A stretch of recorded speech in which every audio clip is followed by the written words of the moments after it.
podcast, Cinderella Chats. I'm your host, Cinderella Field.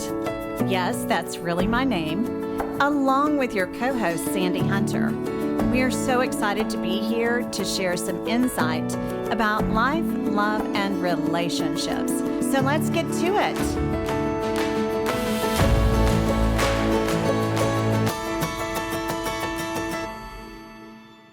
Good morning, Sandy. How are you? Good morning, my friend. I'm doing great. How are you?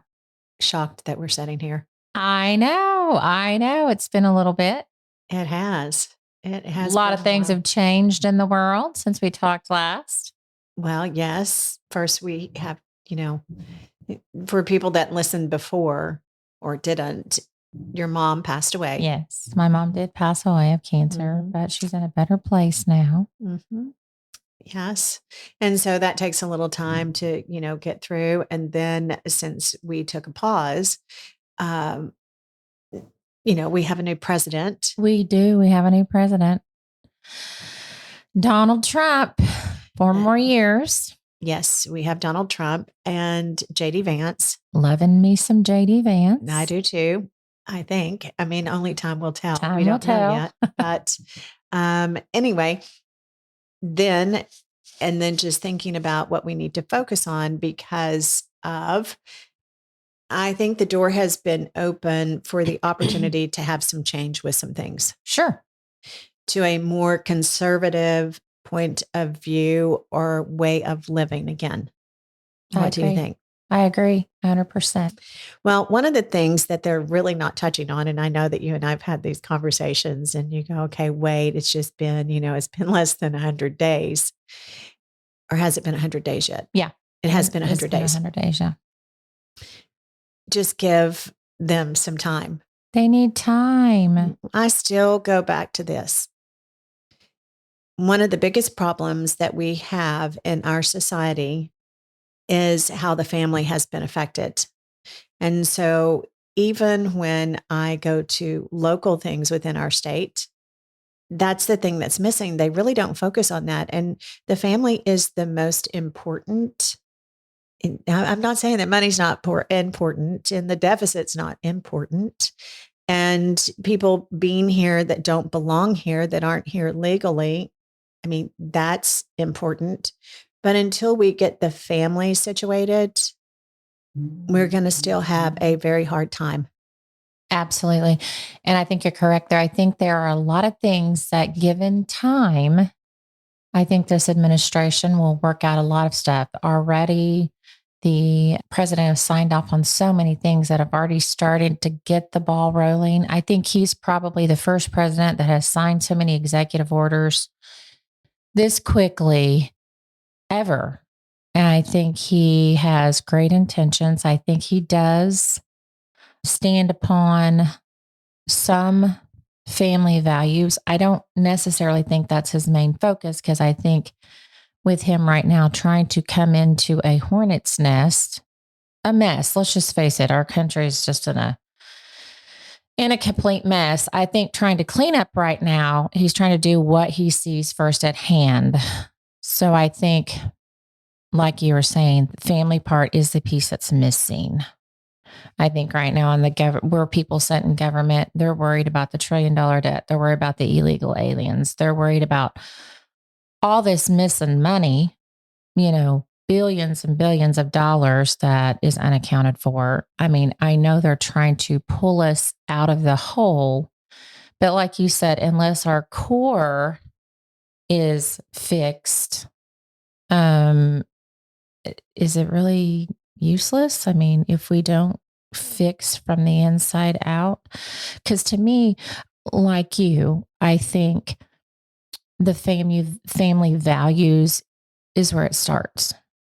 It's the foundation and the bedrock of our society. Right. So, and I mean, it just seems like just one thing I left out is women's sports. I mean, right. Women should never compete against, never should be made to compete against men. Never. I don't care if your name is Eva, you're still a man. I was proud of the bill, one man, one woman. I mean, that's it. There are no other beings. God created man, God created woman. That's True. it. Yes. And here's my take on this. I think it's absolutely absurd for a man who's ranked 479th in swimming in the men's division to decide one day that he wants to be transgender, and he takes first place in the women's swimming division. He's ranked number 1. So, and women have absolutely been hurt physically absolutely from this sort of thing. Yes. And here's my thing. Okay. So I don't want to sound like I am racist or anything like that. But me and Aaron were having this discussion. I told him, I said, listen, have men's sports, have women. If transgender, binary, whatever, want to have their own little area to do their own thing, have at it. You don't have to intrude on what we have known to be women and men's sports for how many hundreds of years. I mean, there's a place for, if that's the thing they want to do, then go create your own thing over here. Does that make sense? Absolutely. It is still just like, heterosexuals. I mean, heterosexuals don't go around claiming that. So, I mean, let them do what they want to do. And just like you said about, if they want to have transgender sports and that sort of thing, then, whatever, so be it. I mean, let them do it in their own space. Absolutely. You don't have to intrude on female. And I kind of feel the same way about men. Okay. So in men's sports, we do know that there have women that have crossed over, and said, oh, I want to be a kicker for an NFL football team, or I want to play on a baseball team. Okay. Well, we're the lesser strength wise of the two. Men don't have a problem. Men are just like, okay, whatever, you're never going to make it. And if they don't make it, then it's no big deal. But you can't come in and let a transgender man who's dominant, who has physical aspects that have, did you see that? His shoulders? I mean, my gosh, his shoulders, his wingspan. How in the world is he not going to be able to beat a woman in the pool, doing breaststroke and freestyle and all that? My goodness. Okay. So it's got to be fair. So my deal is, hey, go create your own area then. Go create your own area of expertise. If you guys want to have your own little Olympic thing, then go do that.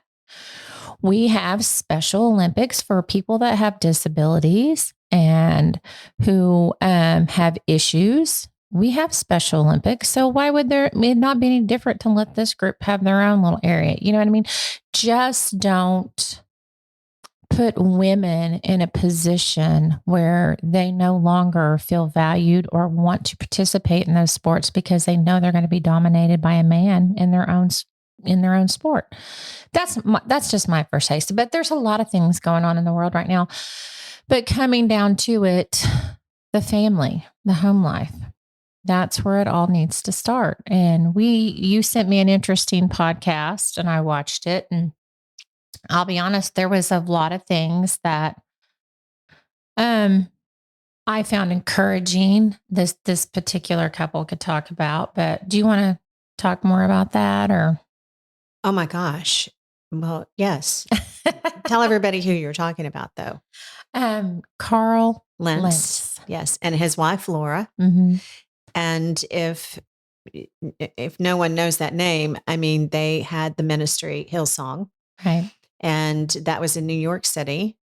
And he was caught in infidelity and adultery. Yep. And it wasn't just one episode. I mean, he says that it was more than that, but he won't go into it because his wife has been so hurt by it. But what was interesting to me about the whole thing, number one, I mean, them coming out and talking about it, I think is the best thing to do, because what does the Bible say? Yeah, just the truth shall set you free. Mm-hmm.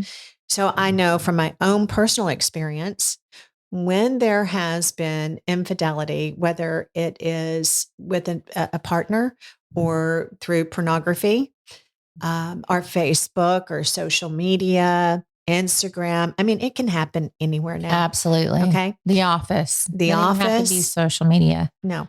I mean, that's the number one place that it happens. Absolutely. And that's still the truth. It's within your usually a small right proximity of where you do life. But I think that they have given the opportunity, because how long have I wanted to talk about this, Sandy? A long time. And what did I say from the very beginning before we ever started podcasting that God wanted me to talk about the day that He left? Mm-hmm. Okay.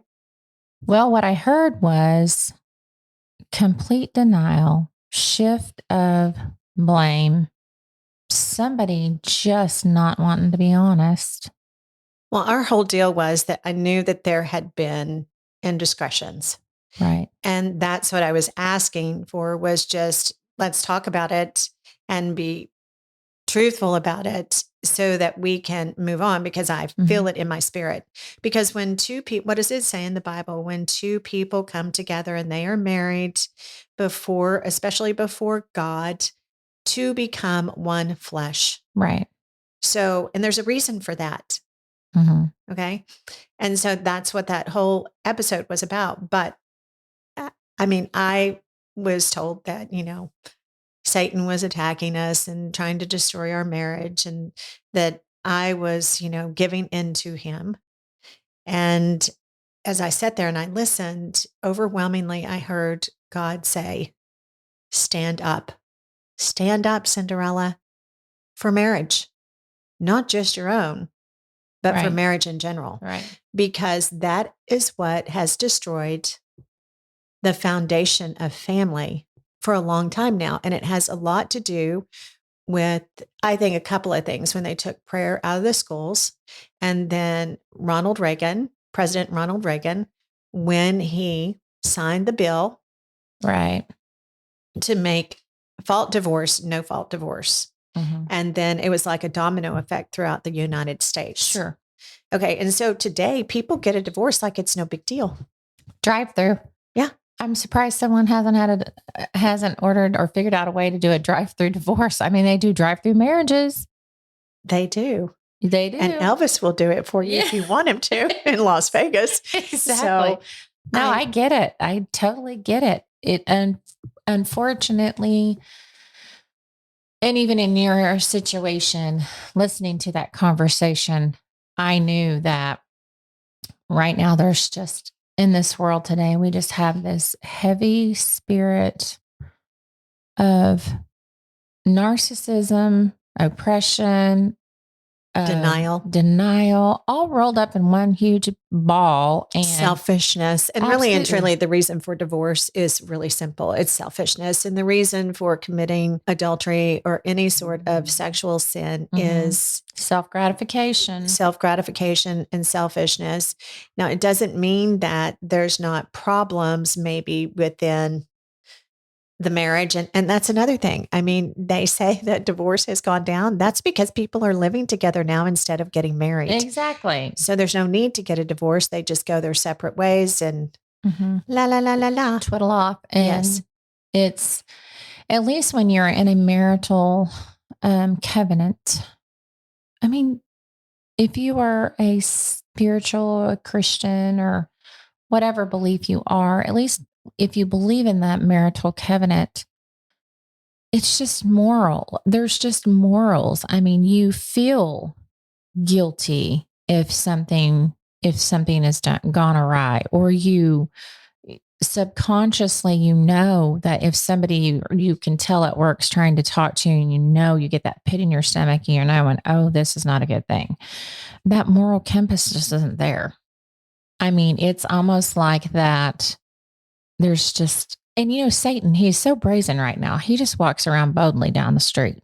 When you watch The Passion of Christ, have you seen that movie? I know you have. Several times. Okay. So in the movie, Satan is depicted, she's a woman, but you see her in this movie hiding behind people and just looking at Christ. I mean, you just see this satanic devil move around almost like they're just waiting. He's just waiting to leap on somebody, but hidden.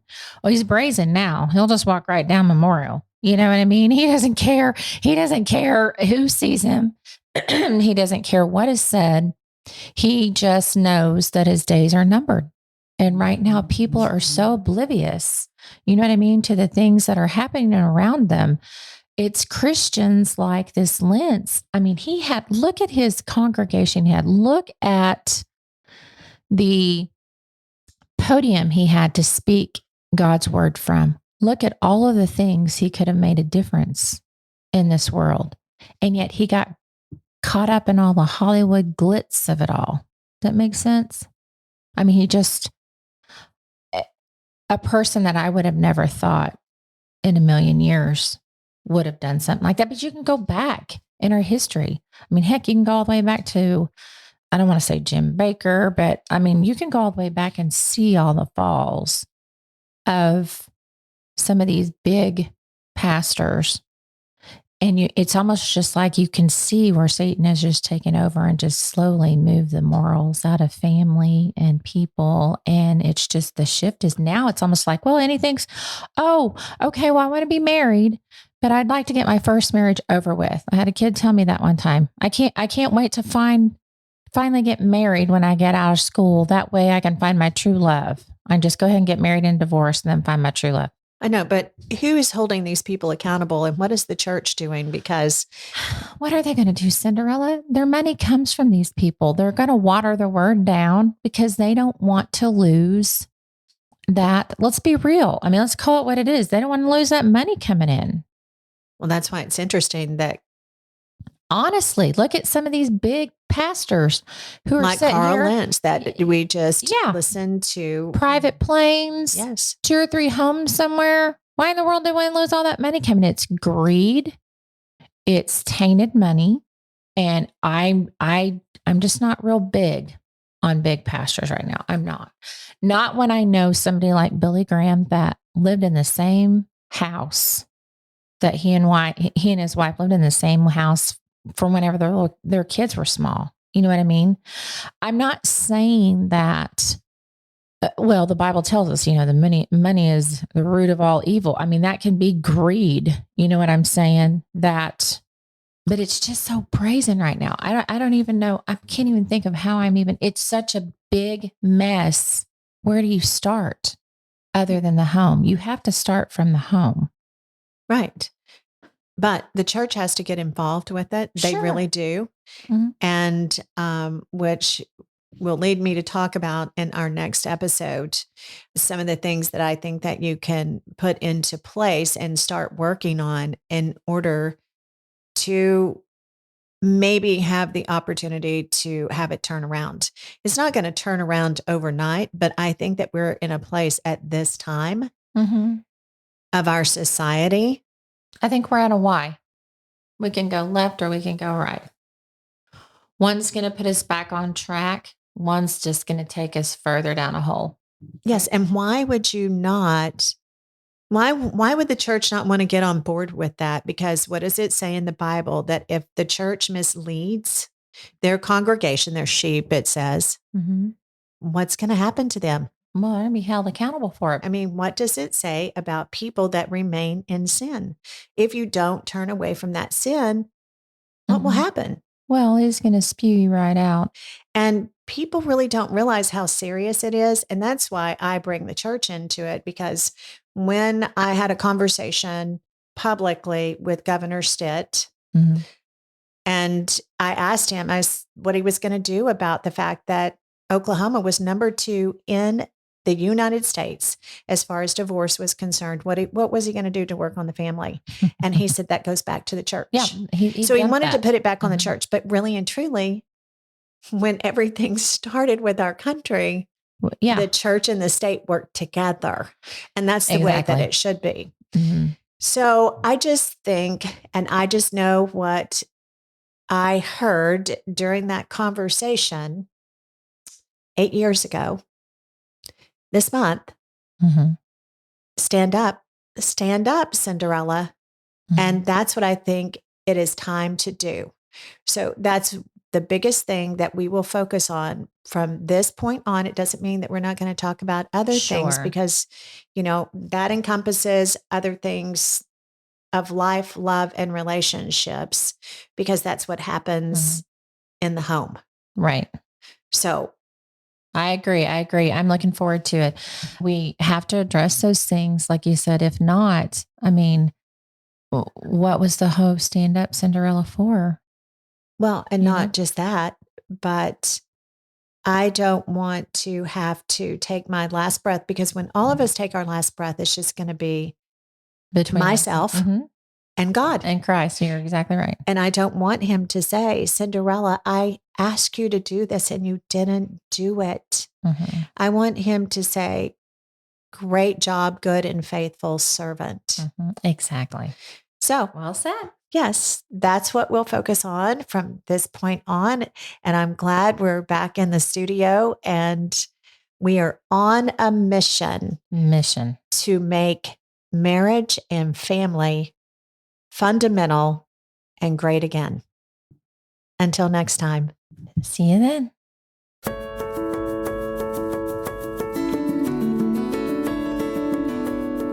If you enjoyed the show today, share it with your friends so they can listen in to our conversations about life, love, and relationships.